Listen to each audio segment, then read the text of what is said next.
In case you're not familiar with Costco, we're the second largest retailer in the world. We operate in 9 countries, soon to be 11, which isn't anything like Yum Brands, but we only have 686 warehouses, not 43,000 stores. So I think he's got more of a challenge than I do. But that being said, operating in those 9 countries, we take a lot of U.S. product into those countries and therefore are subject to their regulations on our products that we export. So like I said, we have 686 stores, which we call warehouses. I know that's Costco speak. Our warehouses are actually called depots. And then our customers are called members. And so for any of you who are Costco members, you know why that is. And that's because you have to pay to shop. You pay a membership fee to come into our store. Anyway, 80 million members pay to shop in our store. Those 80 million members drive what Costco does on a day in and day out basis. And those 80 million members, because they pay a membership fee, have expectations. Their expectations are the merchandise that they buy, they want to be high quality. They want it to be safe. They want to know where it came from and what's in it. And then when they have a question, they expect a response back. They want answers to their questions and concerns, which they deserve if they pay a fee to shop with us. They have a heightened awareness. The membership base for Costco, I think the last time I looked, over 80% are college educated. They have much higher than normal average annual incomes.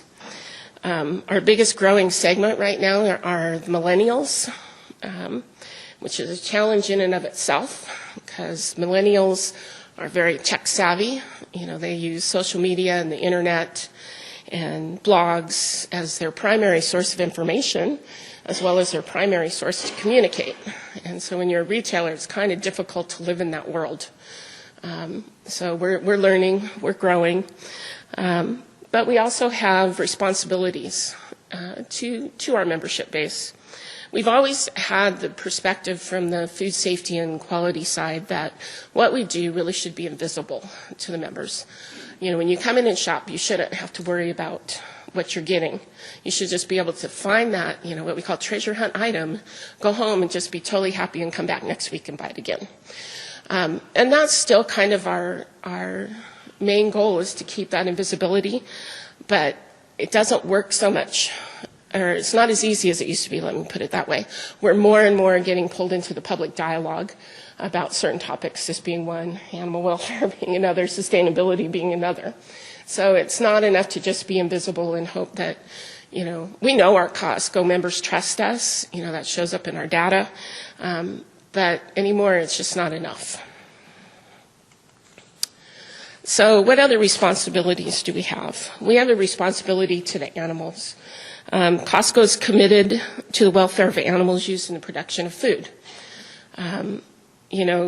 It's not only a responsibility, but it's an ethical priority that we make sure that animals are treated in a humane way, that if they're sick, they get the drugs or the treatment that they need to get better.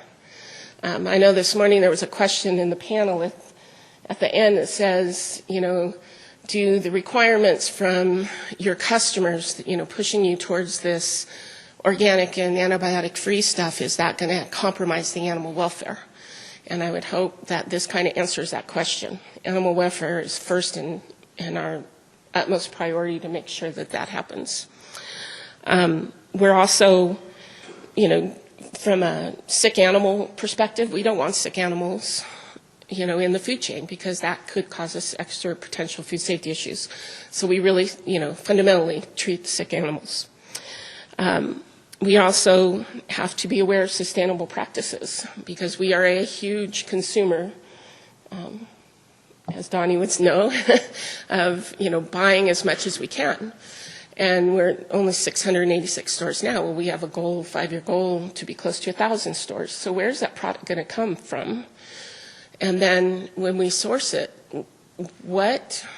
just in the act of sourcing that much material, what impact are we going to have on the environment, on, just the supply chain to get it, on the environment, on the worker health and safety? We never had to think about before our suppliers workers and stuff like that, but we are being held accountable for that now, and so that translates into some of the requirements that we put on our suppliers. Once again, going back to members, we have to make sure that we give our members the goods and services that they've come to expect. And so, I guess fundamentally, we buy things and we sell things.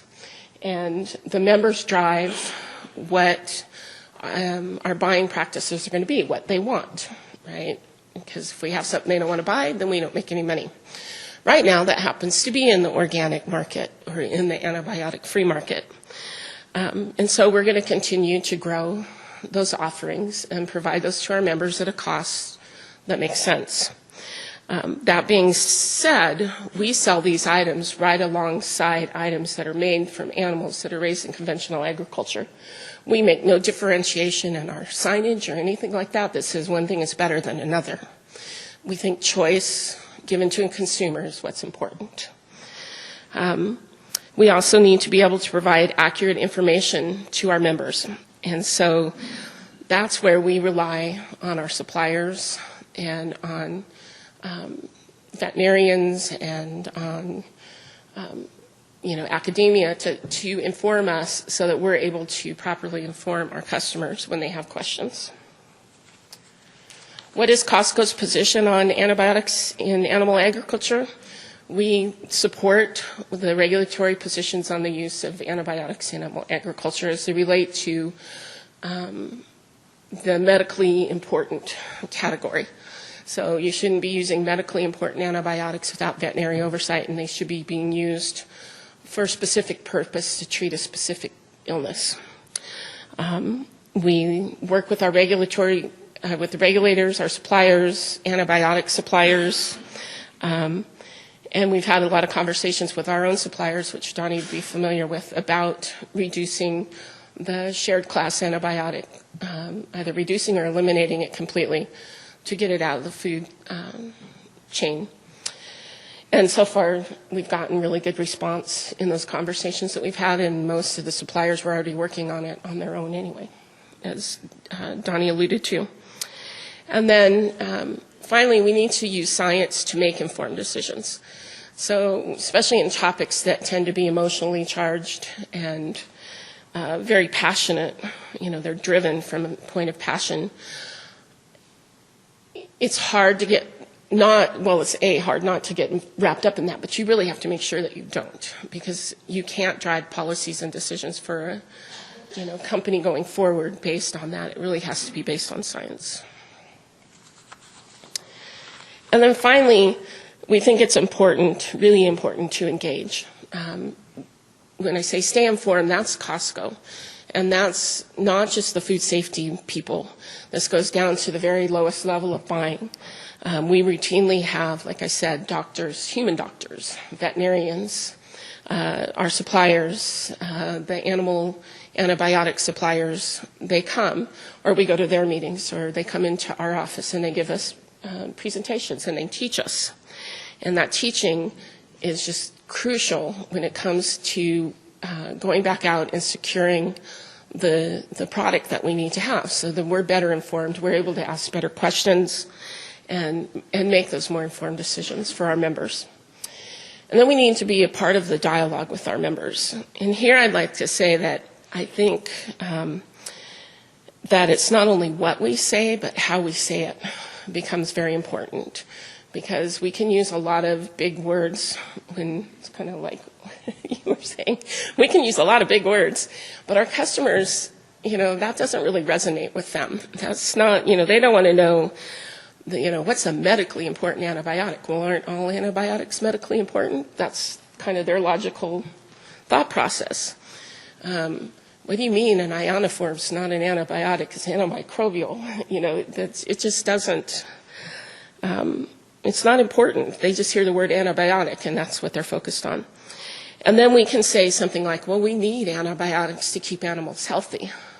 And so they key on that, well, why do you need it? Are you not doing something else right?